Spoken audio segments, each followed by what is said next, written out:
Welcome, everybody, to the Not Suitable Podcast. This is episode 2 of Arrowverse Weekly. I am your host, Brandon. I'm Evan. And let's jump right into it. Evan, how are you doing today? I'm well. Awesome. Good deal. So, basically, if you're unfamiliar with the Arrowverse is a collection of the CW shows of superhero content that they show throughout the week, starting with Supergirl, followed by Flash, Arrow, and Legends of Tomorrow. Legends of Tomorrow is currently offline for the season, so just the first 3. Yes. Anywho, so we're gonna start off with Monday's show, Supergirl. Usually the weakest out of the others. Wouldn't you agree? I would. Yeah, so better than last week. But this week on Supergirl, Maggie doesn't like Supergirl interfering with her police job, and Alex gets kidnapped. Yes. So let's talk about that for a second. Right. What'd you think about the episode? Again, like last week, I thought it was weak. We really didn't see anything moving forward with the plot, really. We saw Maggie and Kara really come to blows this episode. As far as Maggie not wanting Supergirl interfering with her police work. And then, everything with Alex getting kidnapped and, that whole situation, it really affected Maggie and Kara's relationship. Yeah. But, I don't like drowning. Drowning is definitely not a way I'd want to go. No. So always drowning scenes in shows and films make me really nervous. I knew, though, of course, like per usual, they're going to get you after you, like, right when you take your last breath. And so that's what happens. Yeah. She gets saved as she takes her last breath and prepares to die. Yeah. Just not much to go on that episode. Again, they're pretty straightforward and simple. Fairly cliche usually, but they're enjoyable to an aspect. So I enjoy them. Yeah. I will say this, next week's episode is far better. At least from what the preview showed. It does, I feel, as far as next week's episode goes, it has more of a Guardian-centric feel to it. It focuses more on James and his role as Guardian. So maybe we'll see next week be a little bit better. Hopefully. So, my favorite, The Flash. This week, after the fallout from last week, the team is searching for Caitlin Snow, and finally, after all this time, Savitar's identity is revealed. You called it. We called it. We both knew it was going to be. It was interesting, but it comes down to it. What I didn't expect was the fact that Savitar's been telling us who he was this whole season.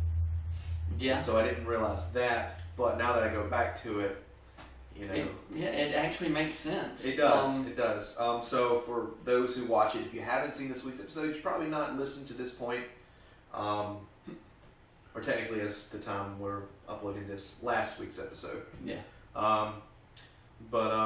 So yeah, Savitar's identity was real, and he's been telling us the whole time. And someone actually told me another line, and I can't remember it right now. I know I wrote it down, to where they actually. It was something. Oh. I just had another idea, but we won't go into that. We'll go into that in a minute. Okay. But Savitar's been saying the whole time, I am the future Flash. Mm-hmm. And of course, the way they made the show is we thought he was like, oh, I'm the future.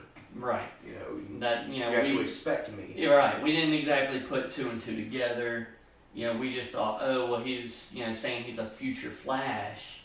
That could mean anything from a range of, well, he's from the future, he knows what to expect. So, he wants Barry out of the way, he wants to kill Barry. Yeah, well, I thought it more of, I am the future, Flash.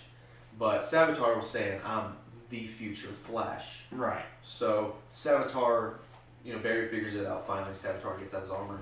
And he is, in fact, a future Barry Allen. Yes, he is. A future version. The whole breakdown of that is,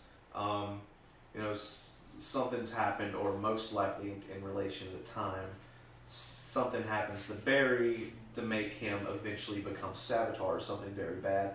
Most likely in this case, the death of Iris West. Right. So what I assume is he's possibly continuing his own timeline through other timelines by going back to kill Iris West to ensure that he's born. Could be. So that's my theory. But it was intense. It was intense. I enjoyed it. I kind of had another theory. He could be from another Earth. Yeah. As far as the multiverse goes. True. You know, we all know he is a future version, but is he from a different Earth, or is he from the same Earth as this Barry Allen, which would be Earth 1? You know, we don't know that yet. That kind of poses a question as to who is the future Barry Allen. True. And if, like, going back to my theory, if it is in fact just Barry Allen's future, like we saw 2024 Barry last week or the week before last, like he obviously wasn't Savitar then, his face wasn't scarred then, so if that's the way they go, then what caused it after the fact to him to go that route? Right. So, and we know from that episode that particular future Barry from 2024 trapped Savitar in the Speed Force. True. True. So timelines are messy. Yeah. I'm sure the timelines are next very 2 messy. episodes we'll figure it out. Yeah. And of course, Killer Frost working for Savitar. I don't understand that dynamic. Like, she's so evil, why go and work for an evil version of Barry. Yeah. So clearly in 2024 she knew who he was. Yeah. So I don't know. Interesting. I can't wait to find out. I'm gonna watch this week's episode today. And it also poses the question, when Cisco hit Caitlin to knock her out and Savitar came to rescue her, does evil Barry, does Savitar care about Caitlin? Because why else would he actually go and rescue her from Team Flash? I don't know. I think that's just part of his agenda for her to work for him. I don't know if he makes he has feelings, because obviously he wants to hurt everyone else. Granted, he hasn't killed anyone else, but he wants to kill Iris, who he should have the most feelings for. Right. Again, I think he's killing Iris to ensure his own future. It would have to for be. Barry. Yeah. It would have to be. But what was I about to say? Jesus. You remember when they found that secret message from future Barry on the Wave Rider? In Legends of Tomorrow? Yes. And old Barry said, "You can't trust me. You can't trust anyone. Even me." Yeah. What if he meant Savitar? Him. I don't know. Well, that was 40 years in the future, but technically if Savitar doesn't get thrown into the Speed Force, that would be a possibility. It would be. It would be. That's not what someone told me. I can't remember. I wish I would have wrote down what someone else told me the other day that someone else said to let us know that Savitar was coming. Yeah. Earlier in the season or series, but I don't remember. Anywho, I'm excited. Love The Flash. If you don't watch it, you should watch it. If you don't watch it, you watch this podcast. That's just weird. Anywho, so next show. Moving forward to Arrow. This week on Arrow. We're coming back from, last week's ending where the EMP went off in the Arrow Cave. Mm-hmm. And Felicity and Oliver's relationship comes heavily into play. So this is a bottle episode. And for what you don't, if your viewers don't know what a bottle episode is, a lot of shows do bottle episodes. And basically they're low budget episodes. They take place usually in one set, and that's the entirety of it. Now Arrow did jump back and forth to, I think, 2 sets between the apartment and the cave. Especially in flashbacks. Yeah. That came heavily into play as well. But, so basically the majority of the episode was Oliver and Felicity trapped inside of the Arrow Cave. And so we got to see a lot of their, their relationship and their flashbacks unfold. Mm-hmm. There was a lot of stuff that happened during their relationship that we didn't know. Yeah. Scenes that happened. We even know that they had an intimate moment in the Arrow Cave after they broke up, which is all sorts of weird because Felicity was super heavy on the "we're never getting back together" part. Yeah. So that was a bit messy, but I enjoyed it. Overall, enjoyed it. a lot of people really hate Olicity. Like, I don't know where you feel on that ship train. I loved Felicity and Oliver together. I did. I'm a big romantic, so I did too. I hate that people hate it so much. I will say Felicity's character had really bad scripts last season, which a lot of people threw under the bus because last season she cried more than probably most characters on TV. Yeah. And so that was bad. We don't want any more of that. No. But I miss them being together and, having that little bit of hope in every episode. And I think, you talking about the bad scripting, that has kind of been transferred from Felicity over to Curtis.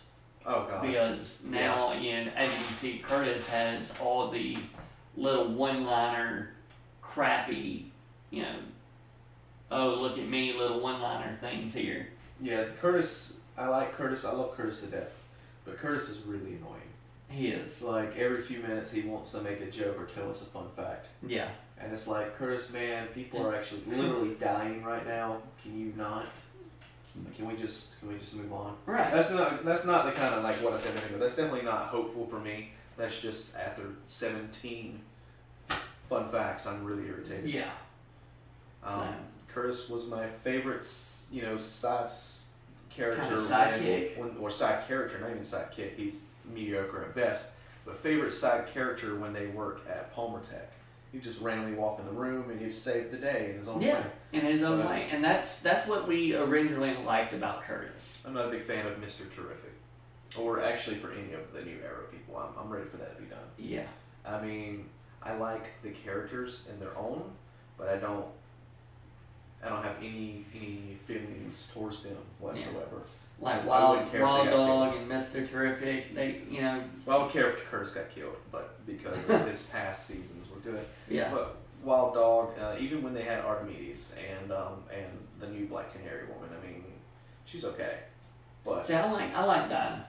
I like Dinah. I know. I mean, obviously, they heavily put that time and thought into creating that character because her name's Dinah. Right. But yeah.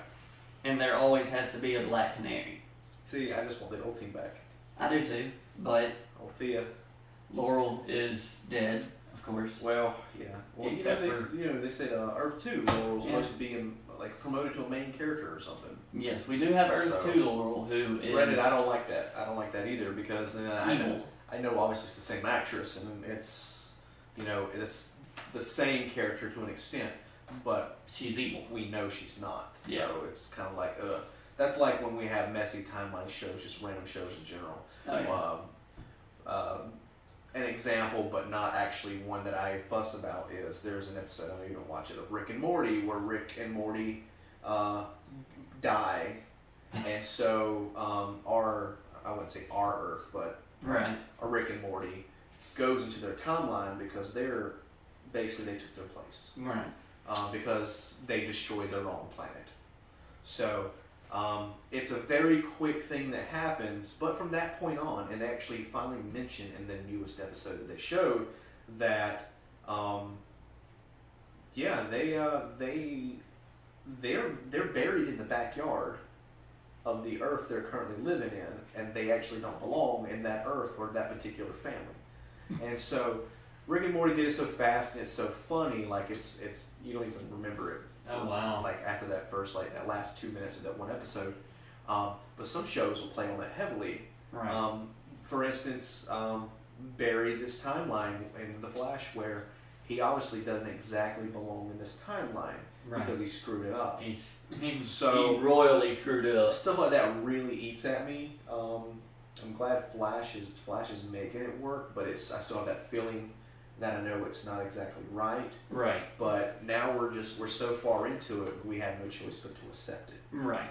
It's like when your parents get divorced and you're stuck with one of them for the rest of your teenage life, and you're living in, and this is how I felt, you're living in a nightmare, but you couldn't wake up from it. Like your nightmare is now your reality, it's permanent. And so that's how I feel about it. Yeah. But anywho, any final things before we wrap this up? No, that's really it. I'd give this week, as far as all three shows overall, I'd give it a B. Flash was really the only one that really saved it. Yeah, they usually do. You know, both Supergirl and Arrow were just kind of weak episodes this week. I really felt that they didn't bring a whole lot to the table like Flash did. So maybe next week's episode, which would be this week, is definitely going to be a lot better. All right. Anywho, so I'm going to wrap this up. I'm also going to start putting the podcast audio onto iTunes here soon in the next week. And I'll start linking everyone out of that. I'm Brandon. This is Evan. Thanks for watching Arrowverse Weekly. If you got any suggestions or comments or want to send us cool stuff, just leave words in the comment box below here on YouTube. Thanks for watching. See you guys.